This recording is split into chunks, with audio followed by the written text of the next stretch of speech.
कक्षा 10 विज्ञान, धातु, धारा, विद्युत। ठीक, इसमें सारी परिभाषाएं पिछले वीडियो में आपको लिखवा दी गई हैं। इस वीडियो में एनसीईआरटी किताब के प्रश्न उत्तर पेज संख्या सहित देखिए। जैसे एनसीईआरटी की किताब में पेज नंबर 222 पर पहला प्रश्न है, विद्युत परिपथ का क्या अर्थ है?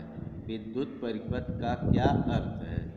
आंसर, विद्युत जिस सतत माने सीधे या बंद पथ पर चलती है उस पथ को विद्युत परिपथ कहते हैं। दूसरा प्रश्न है, विद्युत धारा के मात्रक की परिभाषा लिखिए। विद्युत धारा के मात्रक की परिभाषा लिखिए। तो विद्युत धारा का एसआई मात्रक एम्पियर होता है। 1 एम्पियर 1 सेकंड में यदि परिपथ में 1 कूलाम आवेश प्रवाहित होता है तो 1 एम्पियर विद्युत धारा कहलाती है। तीसरा प्रश्न है, उसी पेज की बात हो रही, पेज नंबर 222 पर, 1 कूलाम आवेश की रचना करने वाले इलेक्ट्रॉन की संख्या को परिकलित कीजिए। तो आपको यह मालूम होगा कुल आवेश बराबर इलेक्ट्रॉन की संख्या गुणे 1 इलेक्ट्रॉन का आवेश। इसका मतलब कुल आवेश को अगर Q से दर्शावें, इलेक्ट्रॉन की संख्या E से दर्शावें और 1 इलेक्ट्रॉन का आवेश E से दर्शावें, इलेक्ट्रॉन की संख्या N से दर्शावें, तो N बराबर Q/E हो जाएगा। और हमारे सवाल में दिया है 1 कूलाम आवेश, इसका मतलब Q बराबर 1 कूलाम। इलेक्ट्रॉन की संख्या, 1 इलेक्ट्रॉन का आवेश 1.6 × 10⁻⁻19 कूलाम। अतः N बराबर 1/1.6 × 10⁻⁻19 इलेक्ट्रॉन। इसको सॉल्व करें, आ गया 6.25 × 10⁻18 इलेक्ट्रॉन। पेज नंबर 224 पर आ जाइए। पेज नंबर 224, पहला प्रश्न, उस युक्ति का नाम जो चालक के सिरों के बीच विभवांतर बनाए रखने में सहायता करती है। आंसर, विद्युत सेल। अगले प्रश्न पर, यह कहने का क्या तात्पर्य है कि 2 बिंदुओं के बीच विभवांतर 1 वोल्ट है? इस प्रश्न का अर्थ यह है कि हमको 1 वोल्ट की परिभाषा लिखनी है। ठीक, आंसर, 2 बिंदुओं के बीच विभवांतर 1 वोल्ट है। इसका अर्थ है एक बिंदु से दूसरे बिंदु तक 1 धन आवेश ले जाने में 1 जूल कार्य किया जा रहा है। अगला प्रश्न, 6 वोल्ट बैटरी से गुजरने वाले हर 1 कूलाम आवेश को कितनी ऊर्जा दी जाती है? यहाँ देखिएगा 1 कूलाम आवेश को, और वोल्ट बैटरी दिया है, इसका मतलब 6 वोल्ट बैटरी माने V बराबर 6 वोल्ट हो गया। 1 कूलाम आवेश Q बराबर 1 कूलाम आवेश हो गया। कितनी ऊर्जा दी जाती है मतलब W पूछ रहा है, और हमको सूत्र मालूम है W बराबर V × Q। तो V आपको पहले दिया है 6 वोल्ट, अब Q आपको 1 कूलाम, तो W बराबर V × Q, 6 × 1 बराबर 6 जूल। ठीक, अगले प्रश्न पर आइए।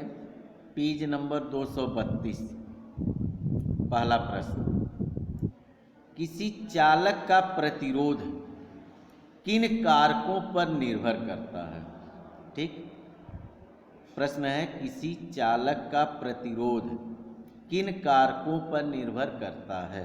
प्रतिरोध माने होता है विद्युत धारा का रुकावट करने वाला। ठीक, तो किसी चालक का प्रतिरोध चालक की लंबाई, उसके अनुप्रस्थ काट के क्षेत्रफल, उसके पदार्थ की प्रकृति तथा उसके ताप पर निर्भर करता है। अगले प्रश्न पर आइए। प्रश्न नंबर 2, पेज नंबर 232 पर ही है। समान पदार्थ माने एक ही पदार्थ है, समान पदार्थ के 2 तार, एक मोटा एक पतला हो तो किसमें विद्युत धारा आसानी से प्रवाहित होगी, जबकि उसे समान विद्युत स्रोत से संयोजित किया जाता है? तो पहली बात तो एकदम आराम से जान लीजिए, जिसकी प्रतिरोध क्षमता कम होगी उसमें विद्युत धारा आसानी से बहेगी। प्रतिरोध माने होता है रुकावट करने वाला। तो आंसर देखिए, इन तारों में जिसका प्रतिरोध कम होगा उसमें विद्युत धारा आसानी से बहेगी, और मोटे तार का प्रतिरोध कम होता है इसलिए इसमें धारा आसानी से बहेगी। तीसरा प्रश्न है पेज नंबर 232 पर ही। मान लीजिए किसी विद्युत अवयव के दो सिरों के बीच विभवांतर को उसके पूर्व के विभवांतर की तुलना में घटाकर आधा कर देने पर उसके धारा पर क्या प्रभाव पड़ेगा, जबकि प्रतिरोध नियत है। यहाँ इस प्रश्न की यही खासियत है, लास्ट लाइन, इसका प्रतिरोध नियत है। तो ओम के नियम के अनुसार V अनुक्रमानुपाती होता है I के, V अनुक्रमानुपाती होगा I के, लेकिन यह तब होगा जब प्रतिरोध नियत हो, और हमारे सवाल में प्रतिरोध नियत दिया है। इसका मतलब अगर V अनुक्रमानुपाती I है और V को आधा करेंगे, V माने विभवांतर को आधा करेंगे, तो धारा ऑटोमेटिक क्या हो जाएगी, आधी हो जाएगी। अगला प्रश्न है, विद्युत टोस्टर तथा विद्युत इस्त्रियों के तापन अवयव शुद्ध धातु के न बनाकर मिश्र धातु के क्यों बनाए जाते हैं। ठीक, तो आपके पेज नंबर तो नहीं याद आ रहा है, लेकिन एक तालिका दिया है 12.2, वहाँ पर आपको प्रतिरोध बताया है। ठीक, तो आप एक चीज़ जान लीजिए, जिसका प्रतिरोध अधिक होगा, ठीक है, जिसका प्रतिरोध अधिक होगा उसका तापन भी अधिक होगा। ठीक, तो इस क्यों, आंसर देखिए, मिश्र धातु का प्रतिरोधकता शुद्ध धातु से अधिक होती है, और मिश्र धातु का दहन माने ऑक्सीकरण कम होता है।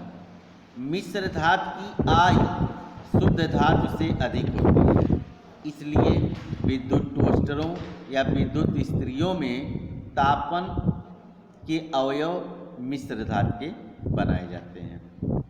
एक प्रश्न है 5, दिया है तालिका 12.2 से दिए गए आंकड़ों, 12.2 में आंकड़ा दिया है, उसके हिसाब से आपको आंसर बताना है। पहला प्रश्न है, F तथा Hg में कौन अच्छा चालक है।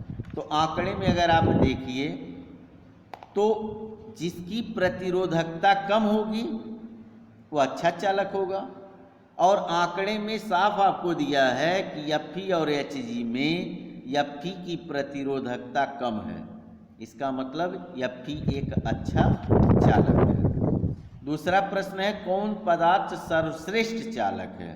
तो आंकड़े को अगर आप देखिए तो सिल्वर Ag की प्रतिरोधकता सभी में जितने भी पदार्थ दिए हैं सब में सबसे कम है, इसलिए यह सबसे अच्छा चालक होगा।